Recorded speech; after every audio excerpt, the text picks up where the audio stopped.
सत श्री अकाल जी, स्वागत है तुहाडा साडे प्लेटफॉर्म स्मार्ट क्लासिस ते। अज असी जिवें कि एक अनाउंसमेंट असी कीती सी कि असी स्मार्ट क्लासिस ते कुछ फ्री चीज़ां लैके बिल्कुल फ्री जिहड़ियां कि बिल्कुल नाल नाल चलणगियां, कुछ कोर्सिस इहो जिहे होणगे। उन्हां च असी एक चीज़ जिहड़ी शुरू च क्लीयर कीती सी वो सी कि असी पुराने पेपर सॉल्व करावांगे। जिन्ने पंजाब पुलिस नाल संबंधित PSSB नाल संबंधित पेपर आए आ उन्हां दी एक सीरीज़ लगातार चलदी रहूगी, जिहदे लई तुहानूं रोज़ वीडियोज़ मिलदियां रहणगियां। इहदे नाल एक करंट अफेयर दी सीरीज़ बिल्कुल फ्री चलूगी। उहदे नाल एक साडी कांस्टेबल दी सीरीज़ जिहड़ी आ स्पैशल MCQ सीरीज़, हर सबजैक्ट के 300 सवाल वो फ्री चलणगे। उसे दे तहत अज असी ये गल साफ ते स्पष्ट आ कि पंजाबी च ते अंग्रेजी च दोवां भाषावां च सारे सवाल सॉल्व कराए जाणगे। जिहड़ी सीरीज़ असी हुण शुरू कर रहे हैं ये की है, ये साडी कांस्टेबल दे जिन्ने पुराने पेपर आए आ उन्हां दी सीरीज़, तां जो अगले पेपर करदे होए तुसीं किहड़ियां गल्लां दा ध्यान रखना उहदे ते तुसीं फोकस करो। लो जी स्टार्ट करते हैं। असी सब तो पहला सवाल जो कांस्टेबल का पेपर आया सी, 25 सितंबर 2021 नूं जिहड़ा शिफ्ट 1 का पेपर सी, असी सब तो पहला उन्होंने सॉल्व करन जा रहे हैं। देखो कहते कि उल्ली तो जानी कि फंजाई तो किहड़ी बीमारी पैदा होंदी है। देखो ये गल बड़ी क्लीयर आ, बीमारियां जां तां वायरस तो फैलदियां जां बैक्टीरिया तो फैलदियां जां उल्ली तो फैलदियां, यही कुछ बीमारियां होंदियां, जां कीड़ियां तो, जिन्होंं असीं अंग्रेजी च वॉर्म कहने आ, WORM, उल्ली फंजाई कह दें जिन्होंने आप, बैक्टीरिया जिन्होंने आप कह दें, तो एक वायरस जिवें कोविड कोरोना वायरस टाइप बीमारियां। कहता इन्हां चों किहड़ी बीमारी आ यार, कोविड तो फैलदी कोरोना वायरस करके आ, ये तो वायरस दी होगी। ट्यूबरकुलोसिस बैक्टीरिया करके फैलदी है। किहड़े बैक्टीरिया करके पेपर च कल ये भी आ सकता है, ट्यूबरकुलोसिस बैक्टीरियम, ना ही बड़ा सौखा है। सो जिहड़ी हैगी आ कोलरा हैजा, जिहड़ी कि गंद चों फैलदी है बीमारी, ये भी एक बैक्टीरियल डिजीज़ आ, बैक्टीरिया तो फैलदी है। बची सिर्फ आ चीज़ रिंगवॉर्म, दाद, जिवें आपां दाल जी नहीं छिलिया जांदा, आपां दाद जिन्हों आपां कह दिंदे आ, वो बीमारी एक फंजाई तो फैलदी है। सो इहदा पहले सवाल का राइट आंसर जिहड़ा हैगा है दैट इज़ रिंगवॉर्म। ठीक है जी। सो ये कहानी मैं तुहानूं क्लीयर करती।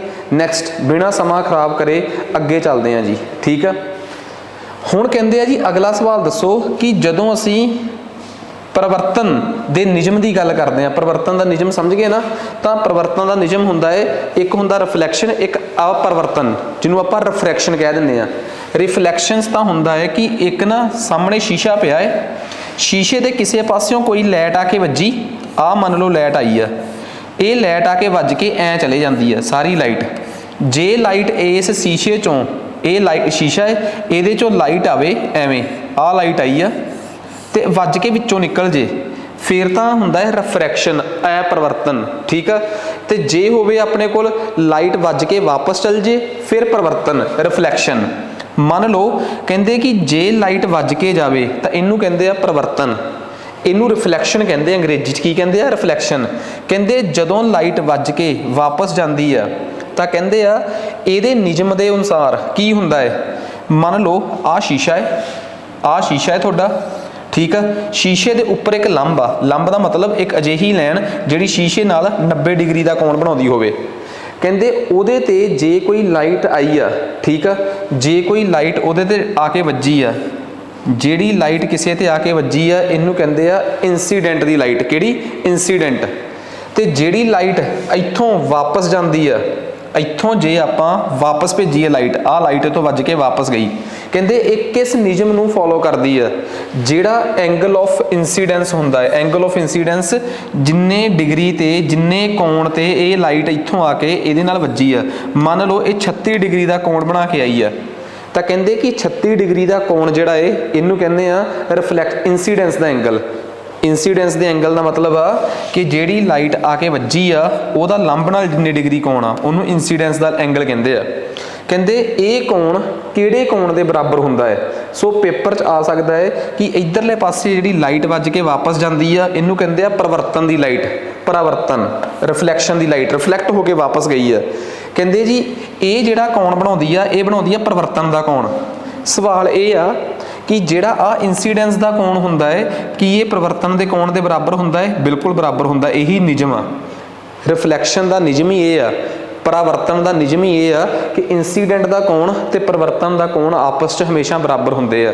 10ਵੀਂ ਕਲਾਸ ਪੜ੍ਹੀ ਆ ਨਾ, ਇਹੀ ਪੜ੍ਹਾਇਆ ਸੀ ਉੱਥੇ 10ਵੀਂ ਕਲਾਸ 'ਚ ਕਿ ਪਰਿਵਰਤਨ ਪ੍ਰਕਾਸ਼ ਦੇ ਨਿਯਮ ਦੇ ਅਨੁਸਾਰ ਜੇ ਕਿਤੇ ਵੀ ਪਰਾਵਰਤਨ ਹੋਇਆ ਹੈ ਤਾਂ ਇੰਸੀਡੈਂਸ ਦਾ ਕੋਣ ਤੇ ਪਰਿਵਰਤਨ ਦਾ ਕੋਣ ਆਪਸ 'ਚ ਹਮੇਸ਼ਾ ਬਰਾਬਰ ਹੋਣਗੇ।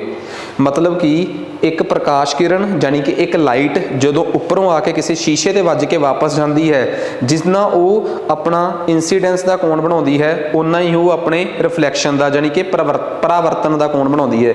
ਆਹ ਵਾਲਾ ਐਂਗਲ ਤੇ ਆਹ ਵਾਲਾ ਐਂਗਲ ਜਾਨੀ ਕਿ ਕੋਣ ਆਪਸ 'ਚ ਹਮੇਸ਼ਾ ਹੀ ਬਰਾਬਰ ਮੰਨੇ ਜਾਂਦੇ ਹਨ। ਸੋ ਇਹਦਾ ਆਨਸਰ ਹੋ ਗਿਆ ਕਿ angle of incidence is always equal to angle of reflection, ਜਾਨੀ ਕਿ ਇੰਸੀਡੈਂਸ ਦਾ ਕੋਣ ਹਮੇਸ਼ਾ ਹੀ ਪਰਾਵਰਤਨ ਦੇ ਕੋਣ ਦੇ ਬਰਾਬਰ ਹੁੰਦਾ ਹੈ। ਆਹ ਲਾਓ ਟਿਕ, ਠੀਕ ਹੈ ਜੀ। ਨੈਕਸਟ ਤੀਸਰੇ ਸਵਾਲ ਤੇ ਆ ਜਾਓ। ਤੀਸਰਾ ਸਵਾਲ ਕੀ ਕਹਿੰਦਾ ਹੈ, ਪੰਜਾਬੀ 'ਚ ਪੜ੍ਹਾ ਦਿੰਦਾ, ਪਹਿਲਾਂ ਮੈਂ ਅੰਗਰੇਜ਼ੀ 'ਚ ਪੜ੍ਹ ਲਓ। ਕਹਿੰਦਾ ਉਹ ਵਾਲਾ ਵੇਸਟ ਮਤਲਬ ਜਿਹੜੀ ਚੀਜ਼ ਬਚ ਜਾਂਦੀ ਹੈ, ਬਚੀ ਹੋਈ ਉਹ ਚੀਜ਼ ਜਿਹੜੀ ਕੁਦਰਤੀ ਤੌਰ ਤੇ ਬਿਨਾਂ ਕਿਸੇ ਚੀਜ਼ ਨੂੰ ਇਨਵਾਇਰਮੈਂਟ ਨੂੰ ਕੁਦਰਤ ਨੂੰ ਨੁਕਸਾਨ ਪਹੁੰਚਾਏ ਆਪਣੇ ਆਪ ਗਲ ਜਾਂਦੀ ਆ, ਉਹਨੂੰ ਕੀ ਕਹਿੰਦੇ ਆ? ਗ੍ਰੀਨ ਵੇਸਟ, ਠੀਕ ਆ, ਬਲੂ ਵੇਸਟ, ਰੀਸਾਈਕਲਡ ਵੇਸਟ ਕਿ ਸੋਲਿਡ ਵੇਸਟ। ਪੰਜਾਬੀ 'ਚ ਆ ਜਾਓ ਜਿਹੜੇ ਪੰਜਾਬੀ 'ਚ ਪੜ੍ਹਨਾ ਚਾਹੁੰਦੇ ਆ। ਕਹਿੰਦੇ ਉਹ ਰਹਿੰਦ ਖੂੰਦ ਜੋ ਕੁਦਰਤੀ ਤੌਰ ਤੇ ਆਪਣੇ ਆਪ ਗਲ ਜਾਂਦੀ ਹੈ ਉਹਨੂੰ ਕੀ ਕਹਿੰਦੇ ਆ? ਹਰਾ ਕੂੜਾ, ਨੀਲਾ ਕੂੜਾ, ਰੀਸਾਈਕਲ ਕੂੜਾ ਕਿ ਮਿੱਟੀ ਦੀ ਰਹਿੰਦ ਖੂੰਦ। ਉਹਨੂੰ ਆਪਾਂ ਦੋ ਚੀਜ਼ਾਂ ਨਾਲ ਬੁਲਾਉਂਦੇ ਆ, ਜਾਂ ਤੇ ਆਪਾਂ ਉਹਨੂੰ ਕਹਿੰਦੇ ਆ ਅਸਲੀ ਪੰਜਾਬੀ ਉਹਦੀ ਨਾਮ ਹੁੰਦੀ ਆ ਬਾਇਓਲੋਜੀਕਲ ਕੂੜਾ। ਕਿਹੜਾ ਜੀ? ਬਾਇਓਲੋਜੀਕਲ ਕੂੜਾ, ਜਾਨੀ ਕਿ ਜੈਵਿਕ ਕੂੜਾ, ਪੰਜਾਬੀ ਉਹਦੀ ਇਹ ਹੁੰਦੀ ਹੈ। ਪਰ ਸਾਇੰਸਦਾਨਾਂ ਨੇ ਉਸ ਜੈਵਿਕ ਕੂੜੇ ਦਾ ਇੱਕ ਨਾਮ ਹੋਰ ਵੀ ਰੱਖਿਆ ਹੋਇਆ ਹੈ, ਹਰਾ ਕੂੜਾ। ਗ੍ਰੀਨ ਵੇਸਟ ਉਸ ਵੇਸਟ ਨੂੰ ਕਹਿੰਦੇ ਆ ਜਿਵੇਂ ਫਲ ਫੁੱਲ ਪੱਤੇ ਪੁੱਤੇ ਜੋ ਵੀ ਆ, ਇਹ ਜਿਹੜੇ ਆਪਣੇ ਆਪ ਗਲ ਜਾਣ ਇਹਨੂੰ ਹਰਾ ਕੂੜਾ ਕਿਹਾ ਜਾਂਦਾ ਹੈ। ਇਹ ਪੱਲੇ ਬੰਨ ਲਿਓ, ਬਹੁਤ ਇੰਪੋਰਟੈਂਟ ਟਰਮ ਆ। ਇਹੋ ਜਿਹੀਆਂ ਬਹੁਤ ਸਾਰੀਆਂ ਗੱਲਾਂ ਮੈਂ ਹੋਰ ਵੀ ਦੱਸਦਾ ਰਹੂੰਗਾ ਤੁਹਾਨੂੰ, ਠੀਕ ਆ। ਨੈਕਸਟ ਉਸ ਤੋਂ ਬਾਅਦ ਅਗਲੀ ਗੱਲ ਕਹਿੰਦੇ ਅੰਜੁਮਨੇ ਪੰਜਾਬ ਨਾਮ ਦੀ ਸੁਸਾਇਟੀ ਜਿਹੜੀ ਸੀਗੀ ਉਹ ਕਿੰਨੇ ਬਣਾਈ ਸੀਗੀ? ਅੰਜੁਮਨੇ ਪੰਜਾਬ। ਦੇਖੋ ਅੰਜੁਮਨੇ ਪੰਜਾਬ ਦਾ ਇਤਿਹਾਸ ਪੜ੍ਹਨ ਵਾਲੇ ਬੱਚੇ ਇਹ ਗੱਲ ਜਾਣਦੇ ਆ ਕਿ 1839 'ਚ ਮਹਾਰਾਜਾ ਰਣਜੀਤ ਸਿੰਘ ਦੀ ਮੌਤ ਹੋ ਗਈ ਤੇ 1849 'ਚ ਪੰਜਾਬ ਅੰਗਰੇਜ਼ਾਂ ਦੇ ਅਧੀਨ ਆ ਗਿਆ।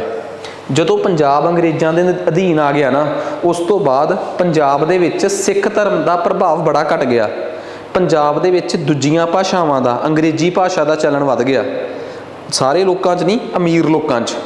ਉਸ ਸਮੇਂ ਪੰਜਾਬੀ ਨੂੰ ਬਚਾਉਣ ਵਾਸਤੇ 1860 ਦੇ ਨੇੜੇ ਇੱਕ ਅੰਜੁਮਨੇ ਪੰਜਾਬ ਨਾਮ ਦੀ ਸੰਸਥਾ ਦੀ ਸਥਾਪਨਾ ਕੀਤੀ ਗਈ। ਅੰਜੁਮਨੇ ਪੰਜਾਬ ਸੰਸਥਾ ਦੀ ਸਥਾਪਨਾ ਇੱਕ ਅੰਗਰੇਜ਼ ਨੇ ਕੀਤੀ, ਜਿਹੜਾ ਅੰਗਰੇਜ਼ ਪੰਜਾਬੀ ਤੇ ਹੋਰ ਜਿਹੜੀਆਂ ਲੋਕਲ ਪੱਧਰ ਦੀਆਂ ਭਾਸ਼ਾਵਾਂ ਸੀ ਉਹਨਾਂ ਨੂੰ ਬੜੀ ਤਰਜੀਹ ਦਿੰਦਾ ਸੀ। ਉਸ ਸ਼ਖਸ ਦਾ ਨਾਮ ਸੀਗਾ ਡਾਕਟਰ ਗੌਟਲੀਬ ਵਿਲੀਅਮ ਲਿਟਨਰ। ਮੋਸਟ ਇੰਪੋਰਟੈਂਟ ਨਾਮ। 1860 ਦੇ ਨੇੜੇ ਤੇੜੇ ਦੀ ਗੱਲ ਆ ਜਦੋਂ ਇਸ ਸੰਸਥਾ ਦਾ ਨਿਰਮਾਣ ਕੀਤਾ ਗਿਆ। ਕਿੱਡੇ ਇੰਪੋਰਟੈਂਟ ਕੁਐਸਚਨ ਆ, ਪੇਪਰਾਂ 'ਚ ਆਉਣ ਵਾਲੇ ਆ ਜੀ।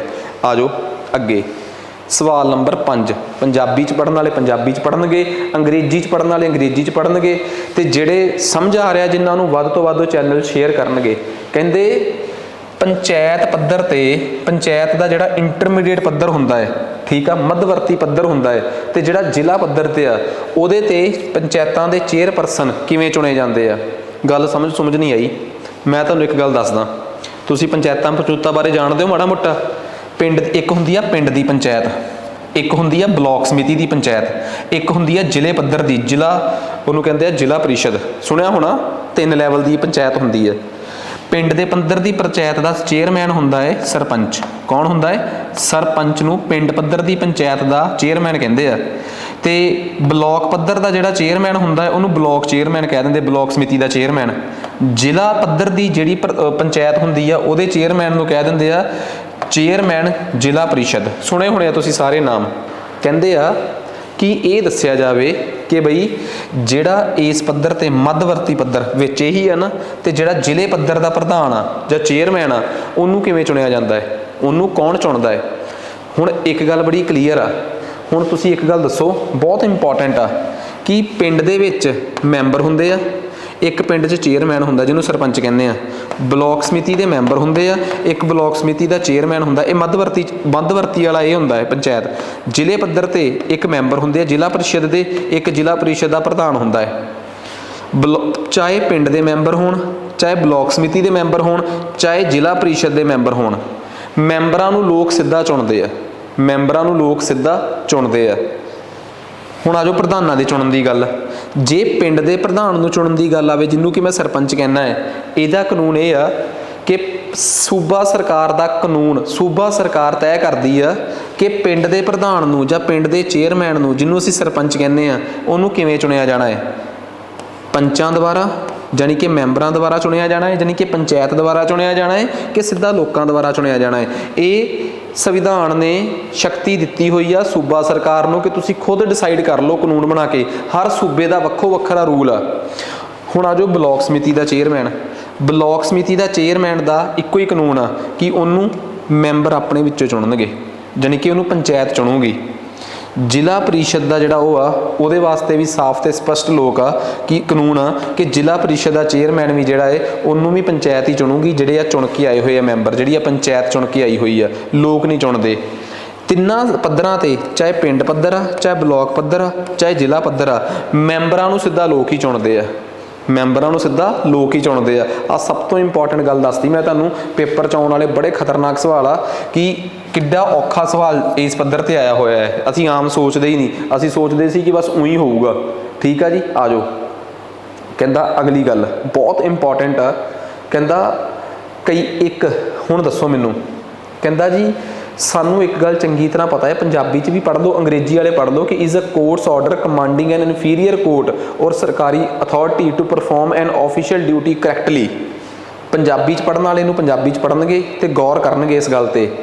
ਕਹਿੰਦੇ ਇਹ ਦੱਸੋ, ਇੱਕ ਅਦਾਲਤ, ਜਿਵੇਂ ਹੁਣ ਮੰਨ ਲਓ ਇੱਥੇ ਇੱਕ ਹਾਈ ਕੋਰਟ ਆ ਪੰਜਾਬ ਤੇ ਹਰਿਆਣੇ ਦੀ ਹਾਈ ਕੋਰਟ ਆ। ਪੰਜਾਬ ਤੇ ਹਰਿਆਣੇ ਦੀ ਹਾਈ ਕੋਰਟ ਨੇ ਪੰਜਾਬ ਪੁਲਿਸ ਨੂੰ ਕਹਿਤਾ, ਕੀ ਪਤਾ PSSB ਨੂੰ ਕਹਿਤਾ, ਕੀ ਕਹਿਤਾ ਕਿ ਤੁਸੀਂ ਆਪਣਾ ਕੰਮ ਚੰਗੀ ਤਰੀਕੇ ਨਾਲ ਨਹੀਂ ਕਰ ਰਹੇ, ਤੁਸੀਂ ਆਪਣਾ ਕੰਮ ਬੱਚਿਆਂ ਦੀ ਭਰਤੀ ਸਹੀ ਤਰੀਕੇ ਨਾਲ ਨਹੀਂ ਕਰ ਰਹੇ। ਹਾਈ ਕੋਰਟ PSSB ਨੂੰ ਜਾਂ ਪੰਜਾਬ ਪੁਲਿਸ ਨੂੰ ਜੇ ਇਹ ਹਦਾਇਤ ਦੇਵੇ, ਸਖਤ ਹਦਾਇਤਾਂ ਦੇਵੇ ਕਿ ਤੁਸੀਂ ਆਹ ਕੰਮ ਚੰਗੇ ਤਰੀਕੇ ਨਾਲ ਨਹੀਂ ਕਰ ਰਹੇ, ਇਸ ਚੀਜ਼ ਨੂੰ ਕੀ ਕਿਹਾ ਜਾਂਦਾ ਹੈ? ਇਹਦੇ ਵਾਸਤੇ ਇੱਕ ਸ਼ਬਦ ਵਰਤਿਆ ਜਾਂਦਾ ਹੈ। ਉਸ ਸ਼ਬਦ ਦਾ ਨਾਮ ਆ ਮੈਡਮਸ। ਕੀ ਨਾਮ ਆ? ਮੈਡਮਸ। ਮੈਡਮਸ ਦੀ ਰਿਟ ਦਾ ਮਤਲਬ ਇਹ ਹੁੰਦਾ ਹੈ ਕਿ ਜਦੋਂ ਕੋਰਟ ਕਿਸੇ ਸਰਕਾਰੀ ਦਫ਼ਤਰ ਨੂੰ ਇਹ ਕਵੇ ਕਿ ਤੁਸੀਂ ਆਪਣੇ ਕੰਮ 'ਚ ਕੋਤਾਹੀ ਵਰਤੀ ਆ, ਜੇ ਕੋਰਟ ਕਿਸੇ ਨੂੰ ਇਹ ਕਵੇ ਕਿ ਤੁਸੀਂ ਇਹ ਕੰਮ ਕਿਸ ਹੈਸੀਅਤ ਨਾਲ ਕੀਤਾ ਹੈ, ਉਹਦੇ ਵਾਸਤੇ ਸ਼ਬਦ ਹੁੰਦਾ ਹੈ ਕਿਊ ਵਾਰੰਟੋ। ਜੇ ਪੁਲਿਸ ਜਾਂ ਕੋਈ ਬੰਦਾ ਕਿਸੇ ਨੂੰ ਕਿਡਨੈਪ ਕਰ ਲੇ ਤੇ ਕੋਰਟ ਇਹ ਕਵੇ ਕਿ ਉਹ ਬੰਦਾ ਪੇਸ਼ ਕਰ ਦਿਓ, ਉਹਨੂੰ ਕਹਿੰਦੇ ਆ ਹੇਬਸ ਕਾਰਪਸ। ਕੀ ਕਹਿੰਦੇ ਆ ਜੀ? ਹੇਬਸ ਕਾਰਪਸ। ਸੋ ਇਹ ਗੱਲਾਂ ਬੜੀਆਂ ਇੰਪੋਰਟੈਂਟ ਆ। ਜੇ ਕੋਈ ਥਲੜੀ ਅਦਾਲਤ ਆਪਣੀ ਔਕਾਤ ਤੋਂ ਬਾਹਰ ਜਾ ਕੇ ਕੋਈ ਫੈਸਲਾ ਸੁਣਾਉਣ ਦੀ ਕੋਸ਼ਿਸ਼ ਕਰ ਰਹੀ ਹੈ, ਆਪਣੀ ਦਾਇਰੇ 'ਚੋਂ ਬਾਹਰ ਜਾ ਕੇ, ਤਾਂ ਹਾਈ ਕੋਰਟ ਨੂੰ ਫੈਸਲਾ ਕਰਨ ਤੋਂ ਰੋਕ ਦੇ, ਉਹਨੂੰ ਕਹਿੰਦੇ ਆ ਪ੍ਰੋਹੀਬਿਟ ਕਰਨਾ। ਕੀ ਕਰਨਾ? ਪ੍ਰੋਹੀਬਿਟ ਕਰਨਾ।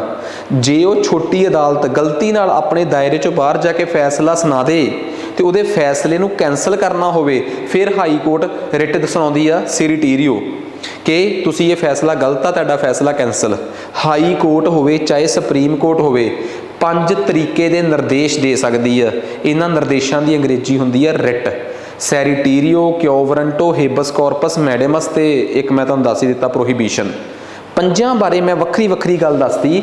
ਜਦੋਂ ਕਿਸੇ ਸਰਕਾਰੀ ਅਦਾਰੇ ਨੂੰ ਰੋਕਿਆ ਜਾਵੇ ਕਿ ਤੁਸੀਂ ਗਲਤ ਕੀਤਾ ਹੈ ਤਾਂ ਉਹਨੂੰ ਕਹਿੰਦੇ ਆ ਮੈਡਮਸ। ਕੀ ਕਹਿੰਦੇ ਆ ਜੀ? ਮੈਡਮਸ। ਆ ਜਾਓ, ਕਿੱਡੀ ਵਧੀਆ ਸਿੰਪਲ ਜੀ ਗੱਲ ਦੱਸ ਰਿਹਾ ਮੈਂ ਤੁਹਾਨੂੰ। ਅਗਲੀ ਗੱਲ ਕਹਿੰਦੇ ਜੀ ਕਿਹੜਾ ਬੁਨਿਆਦੀ ਹੱਕ ਆ ਜਿਹੜਾ ਸੰਵਿਧਾਨ ਦੇ ਅਨੁਛੇਦ 19 ਵਿੱਚ ਨਹੀਂ ਗਾ? ਸੰਵਿਧਾਨ ਦਾ ਅਨੁਛੇਦ 19 ਆਰਟੀਕਲ 19 ਜਿਹੜਾ ਹੈ ਉਹ ਸਾਨੂੰ ਆਜ਼ਾਦੀ ਦਾ ਹੱਕ ਦਿੰਦਾ ਹੈ। 6 ਪ੍ਰਕਾਰ ਦੀ ਆਜ਼ਾਦੀ। ਕਿਹੜੀ ਕਿਹੜੀ? ਬੋਲਣ ਦੀ ਆਜ਼ਾਦੀ, ਕਿਸੇ ਵੀ ਤਰੀਕੇ ਦੀ ਯੂਨੀਅਨ ਜਾਂ ਐਸੋਸੀਏਸ਼ਨ ਜਾਂ ਆਪਣਾ ਇਕੱਠ ਦੀ ਆਜ਼ਾਦੀ, ਕਿਸੇ ਵੀ ਜਗ੍ਹਾ ਤੇ ਇਕੱਠ ਕਰਨ ਦੀ ਆਜ਼ਾਦੀ, ਕਿਸੇ ਵੀ ਪ੍ਰਕਾਰ ਦਾ ਕੰਮ ਕਰਨ ਦੀ ਆਜ਼ਾਦੀ, ਕਿਸੇ ਵੀ ਜਗ੍ਹਾ ਤੇ ਰਹਿਣ ਦੀ ਆਜ਼ਾਦੀ।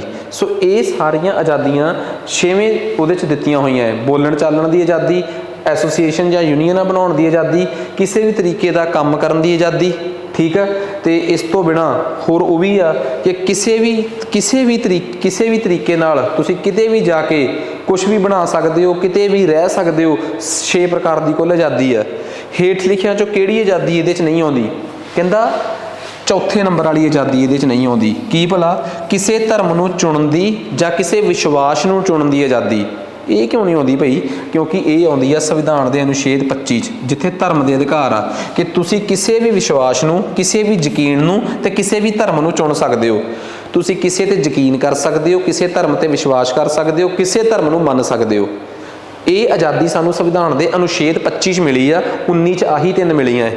ਫੰਡਾਮੈਂਟਲ ਰਾਈਟਸ ਦੇ ਬੜੇ ਸੋਹਣੇ ਲੈਕਚਰਸ ਜਿਹੜੇ ਸਾਡੇ ਕਾਂਸਟੇਬਲ ਦੇ ਬੈਚ ਦੇ ਸਟੂਡੈਂਟਸ ਆ, ਉਹਨਾਂ ਨੂੰ ਜਦੋਂ ਮੈਂ ਥਿਊਰੀ ਪੜ੍ਹਾਈ ਪੂਰੀ ਰੀਝ ਨਾਲ, ਉਹਨਾਂ ਨੂੰ ਪਤਾ ਲੱਗੂਗਾ ਕਿ ਹਾਂ ਕਹਾਣੀ ਕਿੱਡੀ ਘੈਂਟ ਆ। ਨੈਕਸਟ ਉਸ ਤੋਂ ਬਾਅਦ ਪੰਜਾਬ ਦੀ ਹੱਦ ਕਿਹੜੇ ਦੇਸ਼ ਨਾਲ ਲੱਗਦੀ ਆ? ਮੈਨੂੰ ਨਹੀਂ ਲੱਗਦਾ ਕਿ ਮੈਂ ਜ਼ਿਆਦਾ ਸਮਾਂ ਇਹੋ ਜਿਹੇ ਸਵਾਲ ਤੇ ਖਰਾਬ ਕਰਾਂ। ਪਾਕਿਸਤਾਨ। ਅੱਗੇ ਆ ਜਾਓ। ਕਹਿੰਦਾ 2011 ਦੀ ਜਨਗਣਨਾ ਦੇ ਮੁਤਾਬਕ ਪੰਜਾਬ 'ਚ ਕਿੰਨੇ ਪ੍ਰਤੀਸ਼ਤ ਆਬਾਦੀ ਵਧੀ ਆ? ਦੇਖੋ ਮੈਂ ਪਹਿਲਾਂ ਸਟੋਰੀ ਨਾ 1991 ਤੋਂ ਸ਼ੁਰੂ ਕਰੂੰਗਾ। 1991 ਤੋਂ ਲੈ ਕੇ 2001 ਤੱਕ ਪੰਜਾਬ ਦੀ ਆਬਾਦੀ 17% ਵਧੀ ਸੀ। ਕਿੰਨੇ ਪ੍ਰਤੀਸ਼ਤ? 17%। ਮਤਲਬ ਪਹਿਲਾਂ ਨਾਲੋਂ 17% ਲੋਕ ਵੱਧ ਗਏ ਸੀ।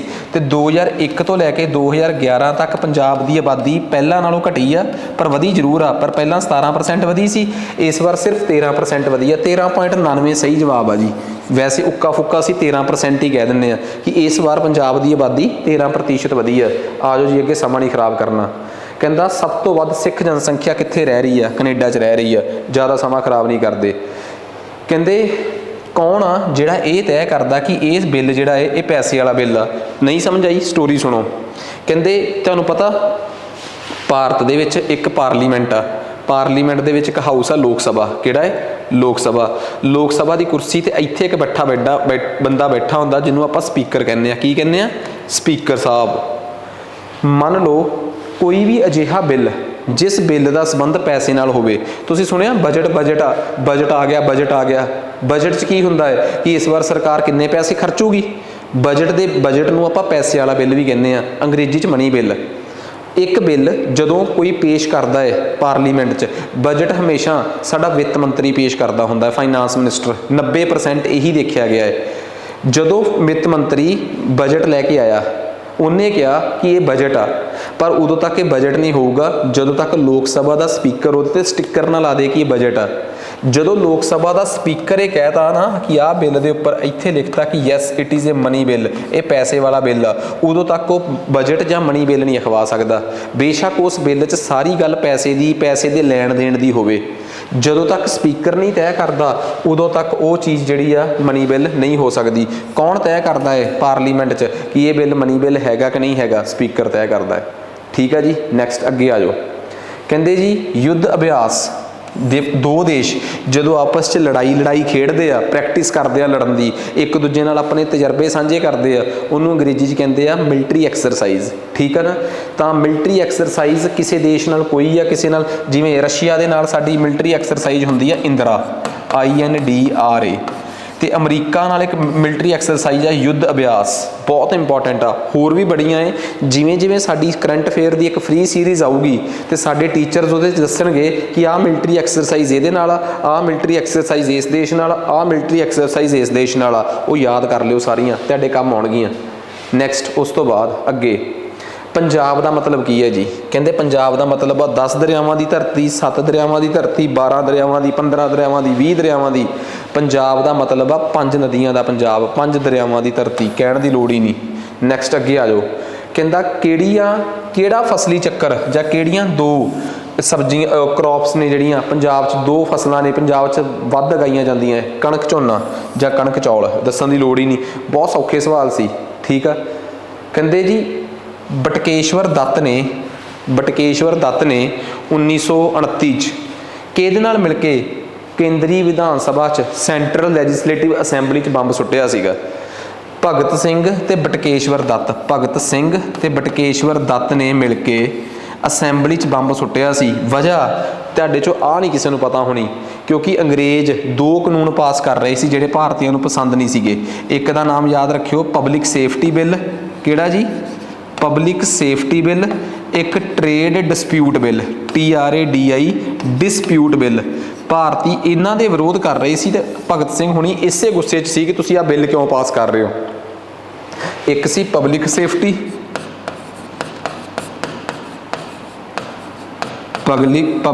ਸੇਫਟੀ ਬਿੱਲ, ਇੱਕ ਸੀ ਟ੍ਰੇਡ ਡਿਸਪਿਊਟ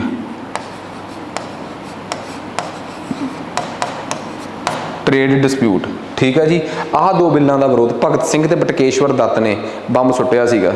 ਠੀਕ ਆ, ਹੁਣ ਕਹਿੰਦੇ ਜੀ ਇਹ ਦੱਸੋ ਸਾਡੀ ਧਰਤੀ ਆ, ਆਹ ਸਾਡੀ ਪਿਆਰੀ ਧਰਤੀ ਆ, ਇਹਦੇ ਉੱਪਰ ਇੱਕ ਅਜਿਹੀ ਲੇਅਰ ਹੁੰਦੀ ਆ, ਇੱਕ ਪਰਤ ਹੁੰਦੀ ਆ ਜਿਹੜੀ ਪਰਤ ਸੂਰਜ ਤੋਂ ਆਉਣ ਵਾਲੀਆਂ ਅਲਟਰਾ ਵਾਇਲਟ ਦੀਆਂ ਕਿਰਨਾਂ, ਅਲਟਰਾ ਵਾਇਲਟ ਕਿਰਨਾਂ ਜਿਹੜੀਆਂ ਨੇ ਉਹਨਾਂ ਨੂੰ ਸਾਡੇ ਤੱਕ ਨਹੀਂ ਪਹੁੰਚਣ ਦਿੰਦੀ, ਤੇ ਉਹ ਬੜੀ ਮੋਟੀ ਚਮੜੀ ਹੁੰਦੀ ਆ, ਉਹ ਧਰਤੀ ਤੋਂ 50 ਕਿਲੋਮੀਟਰ ਉੱਪਰ ਹੁੰਦੀ ਆ।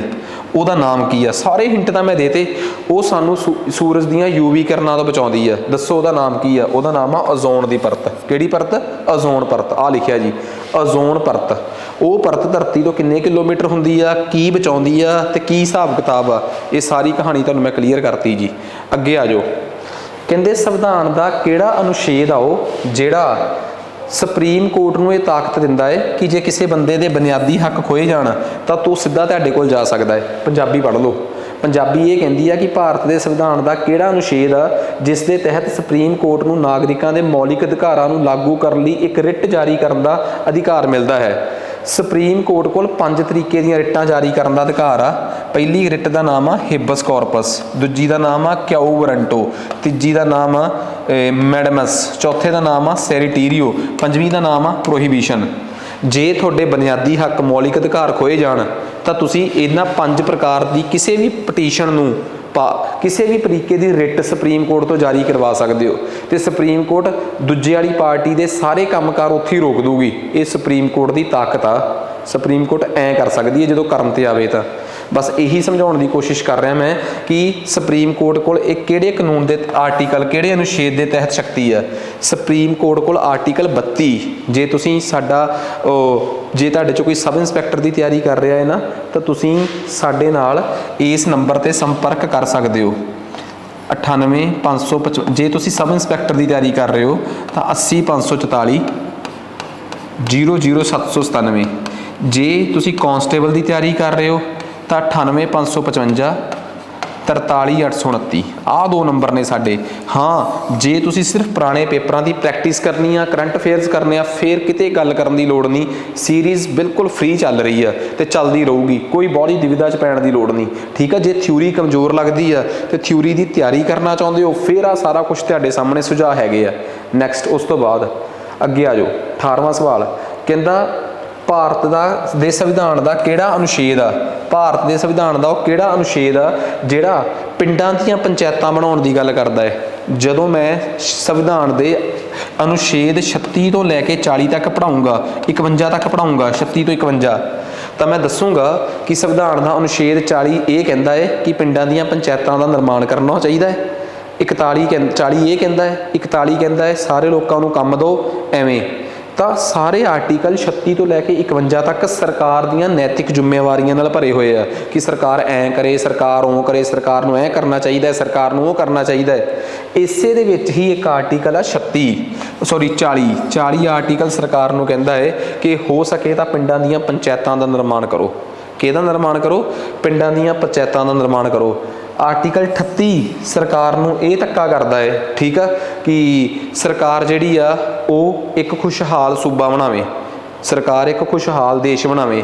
ਆਰਟੀਕਲ 36 ਇਹ ਦੱਸਦਾ ਹੈ ਕਿ ਸਰਕਾਰ ਦੀ ਪਰਿਭਾਸ਼ਾ ਕੀ ਆ। ਤੁਸੀਂ ਕਿਹਨੂੰ ਸਰਕਾਰ ਕਹਿਣਾ ਹੈ?